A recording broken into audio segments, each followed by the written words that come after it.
أهلا بيكم.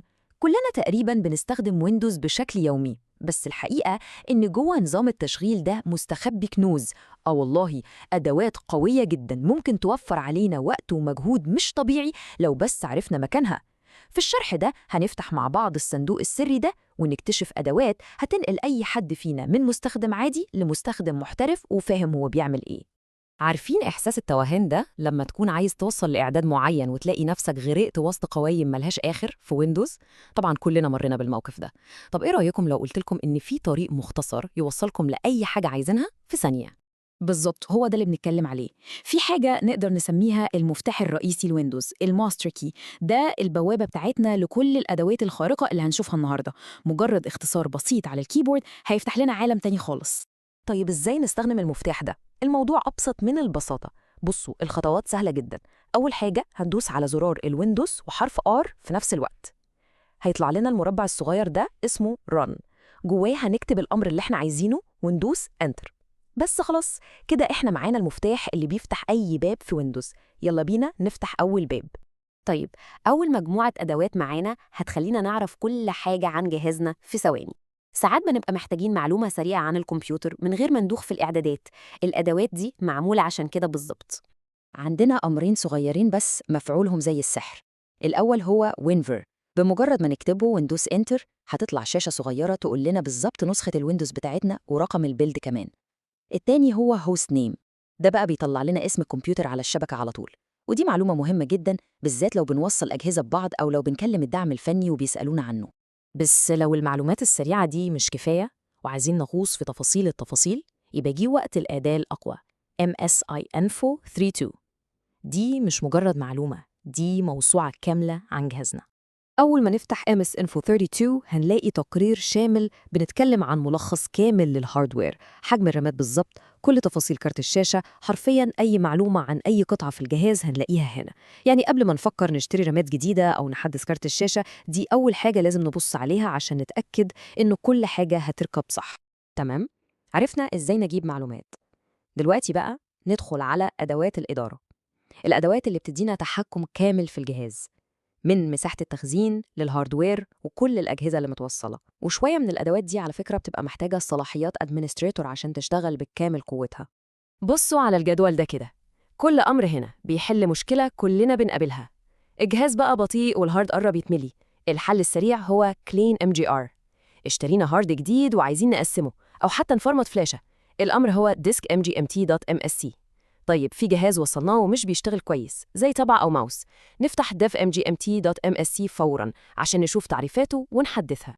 نيجي بقى للناس اللي زيي اللي لسه بتحب الكنترول بانل الكلاسيكية. لو بتوحشكم بساطتها وسهولتها، الاختصارات دي معمولة مخصوص عشانكم. هتوصلكم لقلب الإعدادات القديمة على طول من غير ما نعدي على تطبيق settings الجديد خالص.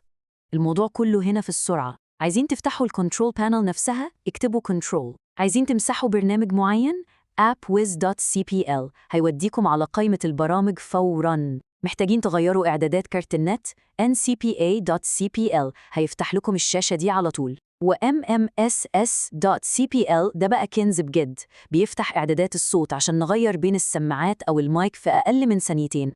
والجميل إن القائمة دي طويلة جداً، في اختصارات لإعدادات الشاشة desk.cpl، للماوس main.cpl، وحتى الأجهزة التحكم في الألعاب joy.cpl.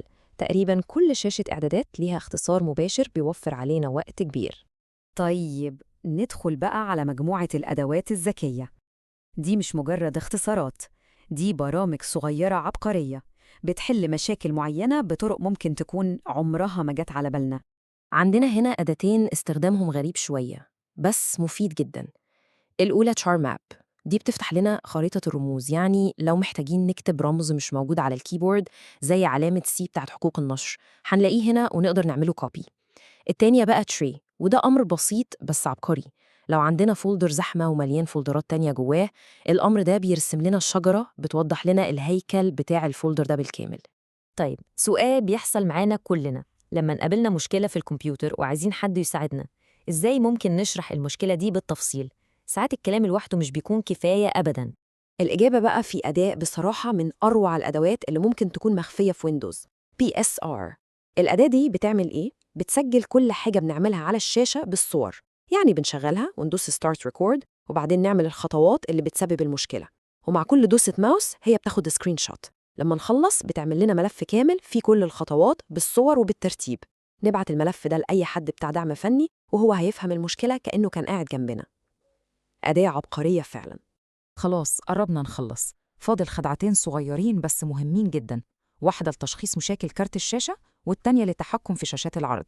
الأولى هي DXDIAG، دي أداة تشخيص الدايركت اكس، ومهمة جدا لأي حد بيلعب جيمز عشان يتأكد إن كارت الشاشة والصوت شغالين تمام ومفيش مشاكل. التانية هي Display Switch، وده اختصار سريع بيفتح لنا قائمة العرض عشان نختار هل الصورة تظهر على شاشة اللابتوب بس ولا شاشة خارجية ولا الاتنين مع بعض. هي بالظبط نفس وظيفة زرار ويندوز مع حرف P. وبكده كل واحد فينا بقى معاه صندوق أدوات سري، مجموعة أسرار صغيرة بتحوله من مستخدم عادي لمستخدم محترف وقادر يسيطر على كل تفصيلة في ويندوز. يلا نفتكر مع بعض بسرعة أهم الأدوات اللي اتعلمناها. WinVer لمعرفة الإصدار، MS-Info 32 لتقرير كامل عن الجهاز، CleanMGR للتنظيف، DiskManagement.msc لتقسيم الهارد، DevManagement.msc للتعريفات، AppWiz.cpl لحذف البرامج، NCPA.cpl للشبكة، والأداة الخارقة PSR لتسجيل المشاكل. دي مجرد بداية.